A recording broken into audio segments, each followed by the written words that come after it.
ഈ ബാഗ് ഞാൻ വെക്കേഷന് ബാംഗ്ലൂർ പോയപ്പം DMart നിന്ന് മേടിച്ചാട്ടോ അവിടെയുള്ള. ഇഷ്ടംപോലെ സ്പേസ് ഉണ്ട്, കണ്ടാൽ ചെറുതാന്ന് തോന്നുള്ളൂ. ഇഷ്ടംപോലെ സാധനങ്ങൾ അതിൻ്റെ ഉള്ളിൽ കൊള്ളും.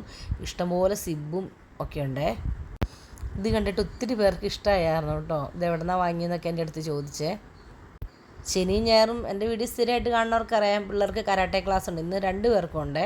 ഇത് ഞായറാഴ്ച ദിവസത്തെ വീഡിയോ ആണ്. ശിവാനിക്ക് 2 മണിക്കൂർ ക്ലാസ് ഉണ്ടെങ്കിലും 3 മണിക്കൂർ ക്ലാസ് ഉണ്ടെങ്കിലും ഞാൻ അവിടെ വെയിറ്റ് ചെയ്തിരിക്കണം. അതെന്താ കാര്യം എന്ന് എനിക്ക് ആദ്യമൊന്നും മനസ്സിലായില്ല. പിന്നെ എനിക്ക് മനസ്സിലായി. പുള്ളിക്കാരി ഇടയ്ക്ക് ക്ഷീണിച്ചിങ്ങനെ വരുമ്പം അവളിങ്ങനെ കെട്ടിപ്പിടിച്ചിട്ട് ഉമ്മയൊക്കെ വെച്ചിരിക്കണേ. ഭയങ്കര പോസിറ്റീവായിട്ടുള്ള എനർജി പുള്ളിക്കാരത്തേക്ക് കിട്ടും. അതുകൊണ്ടാണ്. കരാട്ടെ ക്ലാസ്സിൽ ഇരുന്നപ്പോഴേ എനിക്കൊരു കേക്കിൻ്റെ ഓർഡർ വന്നിട്ടുണ്ടായിരുന്നേ. വീട്ടിൽ ചെന്ന് ഡ്രസ്സൊന്നും മാറി കുളിക്കാനൊന്നും സമയം കിട്ടില്ല. അതിന് മുമ്പ് ഞാൻ കേക്കെല്ലാം സെറ്റാക്കി വെച്ചേ. ടെൻഡർ കോക്കനട്ട് കേക്കാണ്. ഞാനത് രാത്രി അങ്ങ് സെറ്റ് ചെയ്ത് വെക്കുകയാണെങ്കിൽ പിന്നെ എളുപ്പമായല്ലോ. മാത്രമല്ല ഏത് കേക്കായാലും രാത്രി ഫുള്ള് ഫ്രിഡ്ജിൻ്റെ ഉള്ളിൽ ഇരുന്ന് കഴിഞ്ഞാൽ ഭയങ്കര ടേസ്റ്റായിട്ടാട്ടോ എനിക്ക് ഫീൽ ചെയ്യാറ്.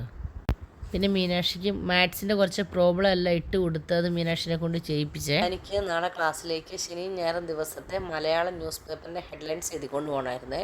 പിന്നെ അതെല്ലാം കൊച്ചിനെ കൊണ്ട് എഴുതിപ്പിച്ചു. വർക്ക് ചെയ്യണതിൻ്റെ ഇടയ്ക്ക് ജഗ്ഗിലെ പൈപ്പ് ഓൺ ചെയ്ത് വെച്ചേക്കണ കാര്യം മറന്നുപോയി. അങ്ങനെ വെള്ളം അവിടെ എല്ലാം ഒലിച്ചിറങ്ങി കഴിഞ്ഞപ്പോഴാട്ടോ നമ്മൾ ശ്രദ്ധിച്ചത്. നമ്മുടെ സ്കൂളിൽ അബാക്കസിൻ്റെ പിള്ളേർക്ക് പ്രത്യേകം കോച്ചിങ് നൽകണ്ടേ. അതിൻ്റെ ഇതാട്ടോ അവൾ ഭയങ്കര ഇതോടുകൂടി കാണിച്ചു തന്നെ. കഴിഞ്ഞ ദിവസം മേടിച്ചതാട്ടോ.